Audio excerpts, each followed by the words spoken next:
সিজদায় গিয়ে এই দোয়াটি 3 বার পড়ুন, আপনার জীবনের সব গুনাহ ক্ষমা হয়ে যাবে। সিজদায় গিয়ে এই দোয়াটি যদি 3 বার পড়তে পারেন, আপনার জীবনে যত বড় গুনাহ আছে আল্লাহ রাব্বুল আলামিন মাফ করে দিবেন। এটি সহিহ বুখারীর 4000 অধ্যায়ের হাদিস, এটি স্পষ্ট হাদিস। আপনি আমলটি করুন। রাসূলুল্লাহ সাল্লাল্লাহু আলাইহি ওয়াসাল্লাম সিজদায় গিয়ে এক্সট্রা কিছু দোয়া পড়তেন।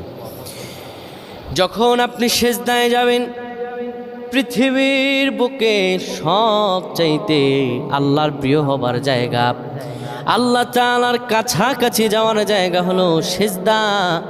যখন বান্দা সিজদা দেয়, আমার আল্লাহর কাছাকাছি বান্দা চলে যায়। ওই সিজদায় থেকে আপনি যখন সিজদার তাসবিহ পড়বেন 3 বার 5 বার 7 বার পড়ার পরে এরপরে পড়বেন আল্লাহুম্মা গফিরলি, আল্লাহুম্মা গফিরলি, অথবা সুবহানাকা আল্লাহুম্মা রাব্বানা ওয়া বিহামদিকা আল্লাহুম্মা গফিরলি 3 বার পড়বেন।